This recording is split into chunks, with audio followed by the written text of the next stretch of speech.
तो hello guys, आज हम लोग फजांस रूल पढ़ेंगे। ठीक है, तो फजांस रूल का यूज़ क्या है, क्या होता है फजांस रूल। तो सबसे पहले इन टॉपिक को जानेंगे। ठीक है, तो फजांस रूल है क्या। तो हमारे पास कोई भी आयनिक कंपाउंड होंगे, हमारे पास कोई भी आयनिक कंपाउंड होंगे, तो उनमें जो लिटिल अमाउंट में, कम अमाउंट में जो कोवेलेंट करेक्टर होता है, उसी को डिटरमाइन करने के लिए, प्राप्त करने के लिए हम लोग फजांस रूल का यूज़ करते हैं।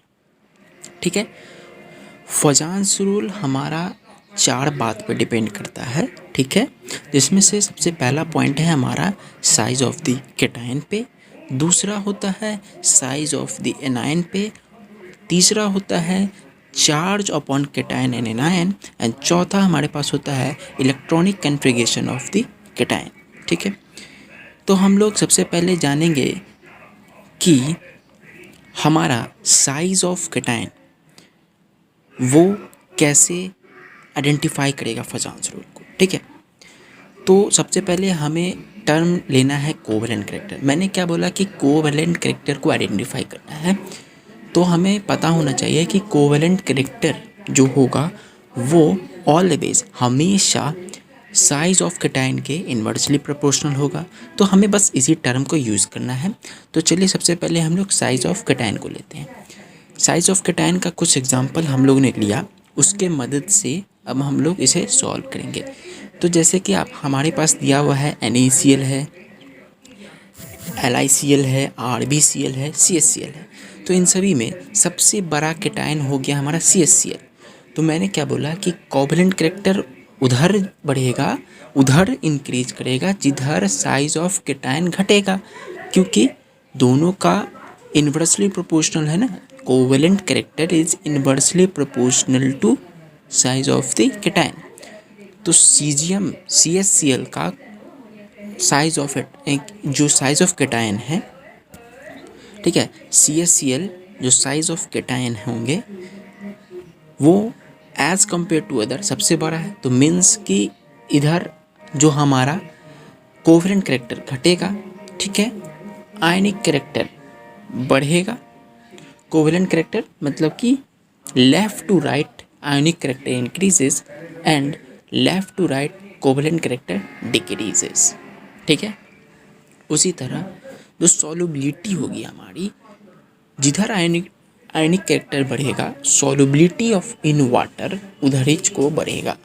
ठीक है, उधर ही बढ़ेगा। उसके बाद हमारे पास क्या टर्म आ रहा है, melting point and boiling point. तो आयनिक कैरेक्टर जिधर बढ़ेगा, melting points and boiling point भी हमारा उधर ही को बढ़ेगा। उसके बाद हमारे पास आता है पोलराइजिंग पावर। तो पोलराइजिंग पावर टर्म डिपेंड करता है कोवेलेंट करेक्टर पर। मीन्स जिधर कोवेलेंट करेक्टर बढ़ेगा हमारा पोलराइजिंग पावर उधर ही की ओर बढ़ेगा। ठीक है, सॉल्युबिलिटी मैंने बता दिया, मेल्टिंग पॉइंट बॉइलिंग पॉइंट बता दिया, आयनिक करेक्टर बता दिया, कोवेलेंट करेक्टर भी बता दिया, size of the can. Means Fajans rule का इन सब चीज़ में तो फाइंड करने का बहुत ही ज़रूरत। Means inorganic chemistry is totally, मतलब कि हमें जो अधिकतर क्वेश्चन यही सब चीज़ फाइंड करने के लिए आता है। हाइड्रेशन एनर्जी, फिर से इलेक्ट्रोनेगेटिविटी किसकी ज़्यादा होगी, सॉल्युबिलिटी, इसी सब टाइप के क्वेश्चन पूछे जाते हैं। तो हमें फजांस रूल जानना बहुत ज़रूरी है। उसके बाद हम लोग एक एग्जांपल लेंगे साइज ऑफ द एनायन का। ठीक है, जैसे कि हमारे स्क्रीन पे शो हो रहा होगा आपको, पहला NaF है, दूसरा NaCl है, फिर NaBr है और Na है। तो देखो यहाँ पे क्या है कि कैटायन तो सेम है, means size of cation same है। साइज ऑफ एनायन देखेंगे तो साइज ऑफ एनायन जिधर बढ़ेगा कोवेलेंट करेक्टर बढ़ेगा। मीन्स फ्लोरीन, क्लोरीन, ब्रोमीन और आयोडीन, आयोडीन का सबसे बड़ा होगा, मीन्स कोवेलेंट करेक्टर आयोडीन के तरफ बढ़ेगा। तो जिधर हमारा कोवेलेंट करेक्टर बढ़ा उधर मेरा पोलराइजिंग पावर भी बढ़ेगा, लेकिन हमारा आयनिक करेक्टर उधर की ओर घटेगा।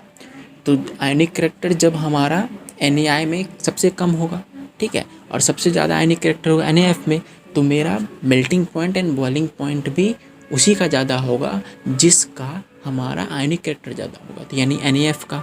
मीन्स कि यहाँ पर क्या हो रहा है कि लेफ़्ट टू राइट जाने पे कोवेलेंट करेक्टर बढ़ रहा है, ना कि आयनिक करेक्टर। उसी तरह सॉल्युबिलिटी जो होगी वाटर में वो भी किसकी ज़्यादा होगी, जिसका आयनिक करेक्टर ज़्यादा होगा, मीन्स NaF का। मीन्स यहाँ पे क्या हो रहा है कि अगर हम राइट टू लेफ्ट जाएं तो हमारा आयोनिक कैरेक्टर बढ़ रहा है एंड लेफ्ट टू राइट जाने में आयोनिक कैरेक्टर घट रहा है।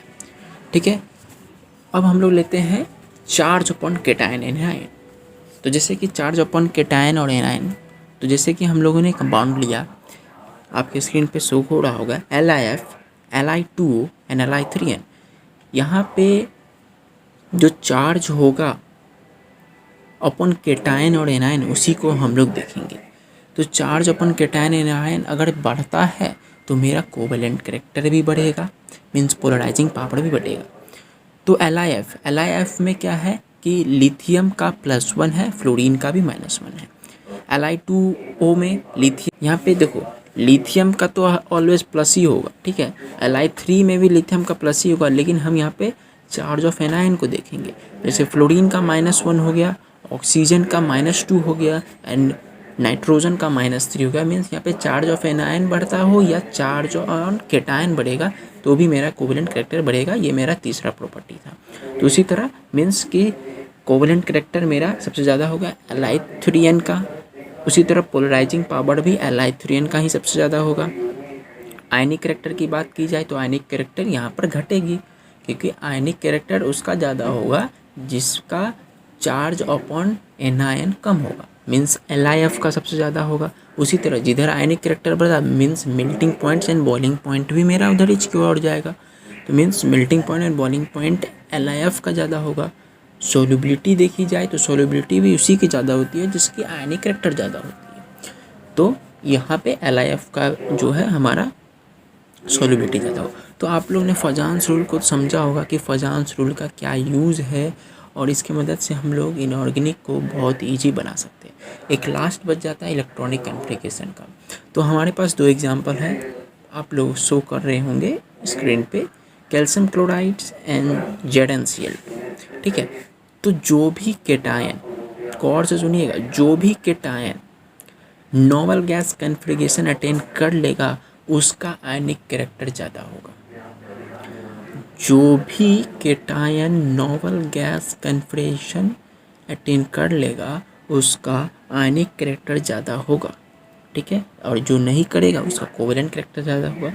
तो यहाँ पे जैसे कि हमारे पास कैल्शियम क्लोराइड है, इसमें देखिए Ca2+ है, मीन्स क्या कि ये नोबल गैस कॉन्फ़िगरेशन अटेन कर रहा है। 18 हो जाएगा ना Ca2+ का, तो ये आर्गन के समान हो गया, आर्गन के इक्वल हो गया, मीन्स इलेक्ट्रॉनिक कॉन्फ़िगरेशन अटेन हो रहा है। जिंक में देखो तो जिंक में Zn2+ हो गया, 4s0 3d10। यहाँ पे हमारा इलेक्ट्रॉनिक कॉन्फ़िगरेशन अटेन नहीं हुआ, तो मीन्स कि जो हमारा ZnCl2 है उसमें कोवेलेंट कैरेक्टर ज़्यादा होगा और CaCl2 में आयनिक कैरेक्टर ज़्यादा होगी।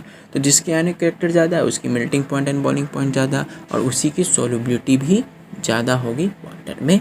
तो फजान्स रूल में हमें इतने ही चीज़ को जानना था, और इसी चीज़ को अगर आप जान लेंगे अच्छे तरीके से तो इनऑर्गेनिक में आप अच्छा स्कोर कर सकते हैं। और इनऑर्गेनिक में अधिकतर रटने वाला होता है, लेकिन कुछ कुछ पॉइंट होते हैं जिसे हमें याद रखना चाहिए। तो फजान्स रूल के मदद से आप बहुत चीज़ को आइडेंटिफाई कर सकते हैं। ये कुछ 5 प्रॉपर्टी जो मैंने बताया उस प्रॉपर्टी को हमेशा याद रखिएगा।